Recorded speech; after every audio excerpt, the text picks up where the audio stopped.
जरा सोचिए, आप 50 साल तक एक ऐसा टैक्स भर रहे हैं जो असल में सिर्फ कुछ समय के लिए लगाया गया था। जापान में बिल्कुल यही हुआ और आज हम इसी कहानी की परतों को खोलेंगे कि कैसे इस एक अस्थायी टैक्स ने देश के पूरे गैसोलीन टैक्स सिस्टम को उलझा कर रख दिया। हाँ, बिल्कुल सही सुना। 50 साल, आधी सदी। आखिर ये कैसे हुआ कि एक टैक्स जिससे एक टेम्पररी उपाय होना था, वो जापान में ड्राइवरों की पीढ़ियों पर एक स्थायी बोझ बन गया? और ये बात इस पर बिल्कुल फिट बैठती है। एक अस्थायी उपाय जो राज्य की एक स्थायी विकृति बन गया।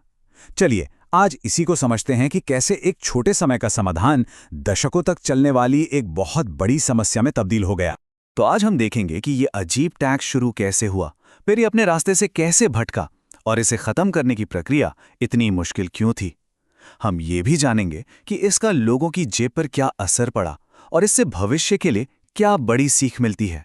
तो चलिए कहानी की शुरुआत करते हैं इस 50 साल पुराने अस्थायी टैक्स से। सवाल ये है कि आखिर ये पैसा दिया किस लिए जा रहा था। ये कहानी शुरू होती है 1974 में, पहले तेल संकट के बाद।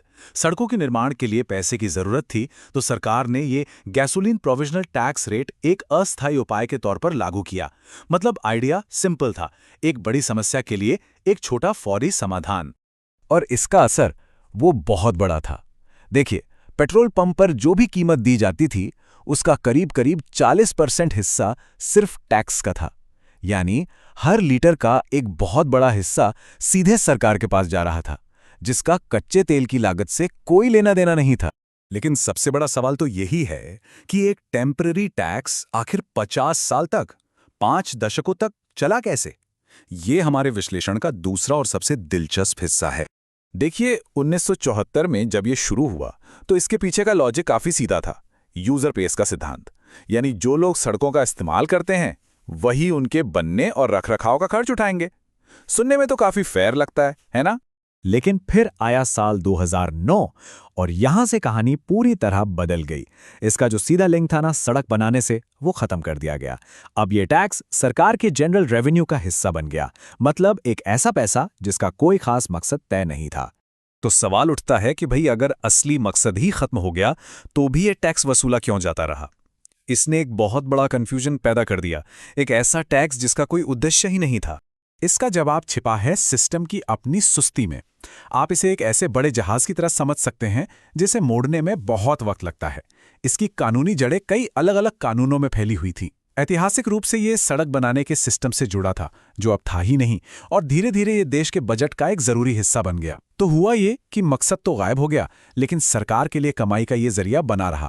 तो फिर सवाल ये है कि इस 50 साल पुरानी गांठ को खोला कैसे गया, क्योंकि इसे खत्म करना कोई स्विच ऑफ करने जितना आसान काम बिल्कुल नहीं था।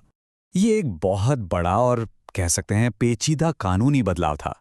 सबसे पहले उस खास कानून से अस्थायी दर को हटाया गया, फिर उसे मुख्य गैसोलीन टैक्स कानून का हिस्सा बनाया गया। इसके बाद स्थानीय कानूनों को भी बदला गया और सबसे जरूरी ये पक्का किया गया कि इस बदलाव से स्थानीय सरकारों को जो भी पैसों का नुकसान हो उसकी भरपाई की जाए। लेकिन इन सब कानूनी दांव पेंच का आम लोगों की जिंदगी पर, उनकी जेब पर क्या असर पड़ा, चलिए अब इसे देखते हैं। इसका असर हमें कई लेवल पर देखने को मिला। परिवारों के लिए, खासकर ग्रामीण इलाकों में रहने वालों के लिए, इसका मतलब था महीने के आखिर में ज्यादा बचत। ट्रांसपोर्ट सेक्टर के लिए ईंधन की लागत कम हुई, जिससे छोटे कारोबारियों को बड़ी राहत मिली। और रही बात स्थानीय सरकारों की, तो उनके राजस्व के नुकसान की भरपाई राष्ट्रीय स्तर पर कर दी गई, ताकि उन पर कोई बोझ ना पड़े। पर एक मिनट, ये मामला सिर्फ पेट्रोल की कीमतें कम करने से कहीं ज्यादा गहरा था। ये एक ढांचागत सुधार था, कोई अस्थायी राहत पैकेज नहीं। इसको समझने के लिए दो तरीकों को आमने सामने रखते हैं। पुराना तरीका था सब्सिडी देना, जो एक टेम्पररी जुगाड़ जैसा था।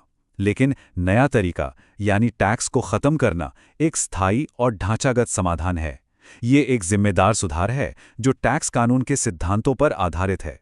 हाँ, लेकिन यहाँ एक बहुत जरूरी सवाल भी उठता है। क्या पेट्रोल सस्ता होने से पर्यावरण को नुकसान नहीं होगा? इस बात को समझने के लिए टैक्स पॉलिसी और क्लाइमेट पॉलिसी, इन दोनों को अलग अलग देखना होगा। ये जो अस्थायी टैक्स था वो कभी भी पर्यावरण के लिए नहीं था, उसका मकसद सड़क बनाना था। पर्यावरण के लक्ष्यों के लिए कार्बन प्राइसिंग जैसे खास टूल होने चाहिए। एक गलत मकसद वाले टैक्स को बनाए रखना पूरी पॉलिसी की ईमानदारी पर सवाल उठाता है। तो ये सुधार टैक्स सिस्टम को साफ करने के लिए था, न कि पर्यावरण नीति से पीछे हटने के लिए।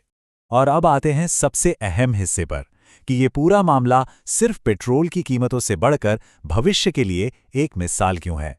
इस पूरे एक्शन का सबसे बड़ा नतीजा एक बहुत ही बुनियादी सिद्धांत को दोबारा जिंदा करना है कि अस्थायी उपाय वाकई में अस्थायी होने चाहिए और वक्त आने पर उन्हें खत्म हो जाना चाहिए। और ये इतना ज़रूरी क्यों है? क्योंकि इससे टैक्स सिस्टम में पारदर्शिता आती है, सरकार की जवाबदेही बढ़ती है और उस आदत पर रोक लगती है जहां चीज़ें सिर्फ इसलिए चलती रहती है क्योंकि वो हमेशा से चली आ रही हैं। ये जनता के विश्वास को दोबारा बनाने की दिशा में एक बड़ा कदम है। और जैसा कि ये कोर्ट कहता है, ये एक लोक लुभावन कर कटौती नहीं है, यह राज्य प्रबंधन की विश्वसनीयता को बहाल करने की एक नीति है। यह सिर्फ एक टैक्स कट नहीं, बल्कि अच्छे शासन का एक शक्तिशाली उदाहरण है। और आखिर में ये सब हमें एक बड़े सवाल के साथ छोड़ जाता है। अगली कौन सी अस्थायी समस्या है जिसे ठीक करने की जरूरत है? ये सोचने वाली बात है।